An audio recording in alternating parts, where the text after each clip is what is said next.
ఈరోజు టాపిక్ ఏంటంటే జగన్మోహన్ రెడ్డి గారు మన్యం ప్రజల మీద ఆ, ప్రేమ ఉన్నట్టు బాగా నటిస్తారు.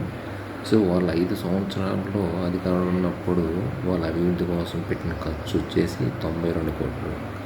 సో ఏదైతే కూటమి ప్రభుత్వం వచ్చిన తర్వాత మన్యం ప్రజల కోసం వాళ్ళ అభివృద్ధి కోసం పెట్టిన ఖర్చు అంటే శాంక్షన్ చేసిన డబ్బులు వచ్చేసి 1,005 కోట్లు. సో దీన్ని బట్టి ఎవరి మీద ఎంత ప్రేమ ఉందనేది మనం అర్థం చేసుకోవాలి. నిజానికి చెప్పాలంటే ఆ మన్యం ప్రాంతంలో ఈ కూటమి ప్రభుత్వానికి వచ్చిన ఓట్లు ఏం లేవు. అక్కడ మొత్తం కూడా వైఎస్ఆర్సీపీకి వచ్చిన ఓట్లు ఎక్కువ.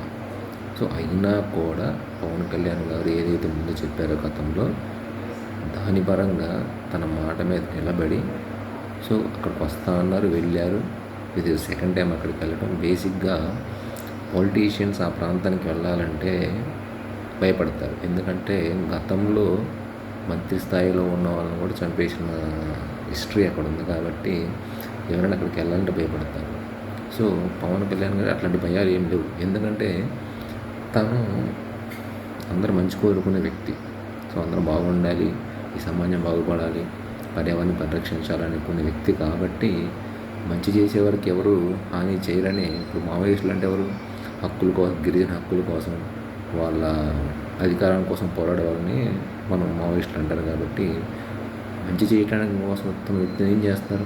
దోచుకోవడానికి వస్తున్నాడు, ఏదైనా చేస్తాడంటే అట్లా ఏదైనా అటాక్ ఉంటుందని భయపడవచ్చు.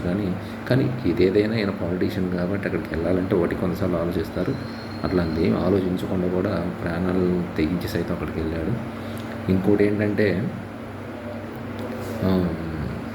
ఈ జగన్మోహన్ రెడ్డి ఫర్ సపోజ్ మా కాన్స్టిట్యున్సీకి వచ్చాడు లాస్ట్ ఇయర్ పవర్లో ఉన్నప్పుడు. సో అక్కడ ఏంటంటే సడన్గా ఒకసారి నేను ఇంటికి వెళ్ళినప్పుడు రోడ్డుకి మధ్యలో అటుపక్క ఇటుపక్క రోడ్డు ఉన్నప్పుడు మధ్యలో డివైడర్కి చెట్లు ఉంటాయి కదా, ఒక 5 years అవి అంత పెద్ద చెట్లు అవ్వడానికి టైం పడితే మన జగనన్నయ్య వస్తున్నాడని చెప్పేసి మొత్తాన్ని అంటగొట్టేశారు. అంటే మొత్తాన్ని మొదటిలోకి నరికేశారు. సో ఒక 5 years పెంచడానికి పట్టిన సమయం అంత పెద్ద చెట్లు అయితే జస్ట్ ఆ విజిటింగ్కి వస్తున్నాడు, అది సిటీలోకి వస్తున్నాడని థ్రెట్ ఉంటుందని చెప్పేసి మొదటికి నరికేశారు. అవి ఎప్పుడు పెరగాలి అంటే దీన్ని బట్టి మనకి అతనికి పర్యావరణం మీద అవగాహన ఉండదు, దాని ఇంపార్టెన్స్ తెలియదు. థ్రెట్ అని చెప్పేసి ఆయన పోయే దారిలో అడ్డు ఉన్న ప్రతి చెట్టు నరుక్కుంటూ పోతున్నాడు. సో మనం అర్థం చేసుకోవాల్సింది ఏంటంటే ఇక్కడ డిఫరెన్స్ ఒక నాయకుడికి ఉండాల్సిన లక్షణం అంటే నాయకుడు ప్రజలతో ఉండాలి, ప్రజల కోసం పనిచేయాలి. అంతేగాని ఎంతసేపు అధికారం నెక్స్ట్ పవర్ ఎట్లా తెచ్చుకోవాలి, ఎక్కడ ఖర్చు పెడితే మనకి ఎక్కడ ఓట్లు వస్తాయి ఇట్లా కాకుండా మనకు ఓటు వేసినా వేయకపోయినా ఇతను మన రాష్ట్రానికి చెందిన పౌరుడు అనే దాన్ని దృష్టిలో పెట్టుకొని పనిచేయడం అనేది మనం ఇక్కడ చూస్తున్నాం. ఇంకొకటి ఏంటంటే ఇప్పుడు కదిలితే చంద్రబాబు నాయుడు గారు సపోర్ట్ చేస్తున్నారంటే ఎందుకు చేస్తున్నాడు పవన్ కళ్యాణ్? నేను పిచ్చిబడి చేస్తున్నారా? ఎందుకు చేస్తున్నారంటే మీరు చూడండి, ఇప్పుడు జగన్మోహన్ రెడ్డి గారి ప్రభుత్వంలో వాళ్ళు సంక్షేమ పథకాలు విచ్చలవిడి ఇచ్చేసారు. జగన్మోహన్ రెడ్డి గారు ఓకే తను కష్టపడ్డాడు, అధికారంలోకి వచ్చాడు, ఎవరు కాదన్న తనకు బలం ఉంది. కానీ ఏదో చేస్తాడు అనుకుంటే ఏం చేశాడు?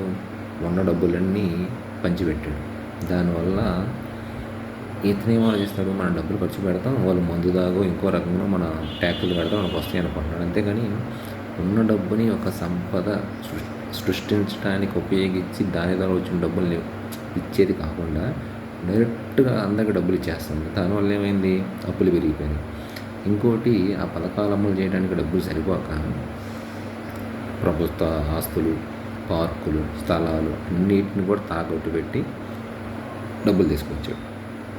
సో ఇక్కడ డిఫరెన్స్ ఏంటంటే చంద్రబాబు నాయుడు జగన్ గారికి, చంద్రబాబు నాయుడు గారు ఓకే అప్పులు చేస్తున్నారు, చెయ్యాలి తప్పదు. ఎందుకంటే రాష్ట్రాన్ని ఆ స్థితిలో పెట్టారు గత ప్రభుత్వం. సో ఇప్పుడు ఏం చేస్తున్నారంటే అప్పులు చేస్తున్నారు. అప్పులు తెచ్చి ఒక డెవలప్మెంట్, ఇప్పుడు మనకి ఇన్ఫ్రాస్ట్రక్చర్ అంటే రోడ్లు ఇవన్నీ వేయటం ద్వారా ఏంటంటే ఆ పక్కన ఉన్న భూములు విలువ రావడం కానీ, ఆ ట్రాన్స్పోర్టేషన్ పెరగడం, టూరిజం పెరగడం, వీటి ద్వారా ఏంటంటే ఒక డెవలప్మెంట్ అనేది ఆటోమేటిక్గా ఆ ఇన్ఫ్రాస్ట్రక్చర్ ద్వారా క్రియేట్ అవుతుంది. దానివల్ల ఆదాయం వస్తుంది. ఇంకోటి కంపెనీలు తీసుకొస్తున్నారు. ఇట్లా ఏంటంటే ఈయన ఉన్న సంపదను ఉపయోగించి డెవలప్మెంట్ చేసి దాని ద్వారా వచ్చిన డబ్బుల్ని ప్రజలకి ఎట్లా ఉపయోగిద్దాం, డెవలప్మెంట్కి ఎలా ఉపయోగిద్దాం అని ఆలోచించే వ్యక్తి. సో అందుకే చంద్రబాబు నాయుడు గారిని మాస్టర్ మైండ్ మేధావని ఎందుకంటారంటే ఉన్న డబ్బులు ఎంత సఫిషియెంట్గా వాడచ్చు. సో డబ్బులు అప్పు తెచ్చి ఆ డబ్బుతో ఎలా సంపద సృష్టించవచ్చు అనే ఆ తెలివితేటలు, ఆ ఫ్యూచర్ని ఎస్టిమేట్ చేయగలిగే క్యాపబిలిటీ ఉన్న వ్యక్తి చంద్రబాబు నాయుడు గారు. మన జగన్మోహన్ ఏంటంటే ఉన్ననయ్యా డబ్బులు ఇచ్చేద్దాం, తర్వాత సంగతి చూసుకుందాం, ముందు మన పవర్ ఉండాలి, పవర్లో ఉండాలి, పవర్ రావాలి. ఈ టైప్ ఆఫ్ మెంటాలిటీ ఉన్న వాళ్ళకి ఏంటంటే సో అలా ఉంటారు. అంటే డిఫరెన్స్ అర్థమవుతుంది కదా, ఒక నాయకుడికి, విజన్ ఉన్న నాయకుడికి, ఒక నాయకుడికి ఇట్లా తేడా ఏంటంటే అది. ఇంకోటి ఏంటంటే ఇప్పుడు జగన్మోహన్ రెడ్డి గారు రాకపోవటం అనేది జగన్మోహన్ రెడ్డి గారికి 100కి 1000% మంచిది. నాకు తెలిసి ఆయన కూడా అదే కోరుకుని ఉంటాడు, పవర్లోకి రాకపోవడమే మంచిది. ఎందుకంటే ఒకవేళ జగన్మోహన్ రెడ్డి గారు అధికారంలోకి వచ్చి ఉంటే ఈ ఊరికి ఆయన పరిస్థితి ఎలా ఉండేదంటే చెప్పుకోవడానికి దారుణంగా ఉండేది. ఈ డెవలప్మెంట్స్ కానీ ఇవన్నీ ఉండేవి. ఇప్పటికీ స్టిల్ మనకి 3 రాజధానులను ఏదో కాకమ్మ కథలు చెప్పేసి అటు ఇటు అని చెప్పేసి డెవలప్మెంట్ ఏం లేకుండా వాళ్ళు చేసిన అప్పులు ఆల్రెడీ అప్పులకు సరిపోయినాయి. మనకి ఏ బ్యాంకు కూడా అప్పు ఇవ్వనని చెప్పింది మన స్టేట్కి. ఇప్పుడు ఎవరు ఇచ్చేవాళ్ళు కదా, తను ఇచ్చిన హామీలు తీర్చడానికి కానీ డెవలప్మెంట్ చేయడానికి కానీ డబ్బులు ఇబ్బంది అయ్యి నా వల్ల కాదురా బాబు అని చెప్పేసి పక్కకు తప్పుకునే సిచ్యువేషన్కి వచ్చేవాడు. తను సీఎం అవ్వకపోవటమే జగన్మోహన్ రెడ్డి గారికి అతిపెద్ద ప్లస్ పాయింట్ ఏంటంటే అదే. సో వీళ్ళ కింద పైన పడి ఈ రోజున పవన్ కళ్యాణ్ గారి వల్ల కూటమి ఏర్పడి పైన మన ఏపీ వల్ల అక్కడ ప్రైమ్ మినిస్టర్ మోడీ గారు అవటం వల్ల మనం పెట్టిన ప్రతి ఫైల్ వాళ్ళు ఓకే చేస్తూ అడిగిన దానికంటే కాస్త ఎక్కువ ఇచ్చుకుంటూ వస్తున్నారు. కాబట్టి పవన్ కళ్యాణ్ చొరవతో ఇదంతా కూడా జరుగుతుంది. సో ఫైనల్గా ఏంటంటే ప్రజల కోసం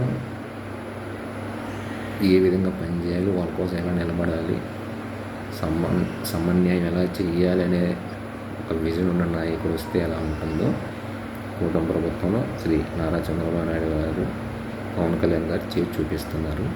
ఆయన మాస్టర్ మైండ్ అయితే ఈయన ప్రజల మనిషి, ప్రజల్లోకి దూసుకెళ్తున్నాడు. దానికి బెస్ట్ ఎగ్జాంపుల్ నేను మన్యం జిల్లాలో ఆయన మన్యం ప్రాంతంలో నడవటం దానికి బెస్ట్ ఎగ్జాంపుల్. సో అది మ్యాటర్. జై హింద్, జై జనసేన.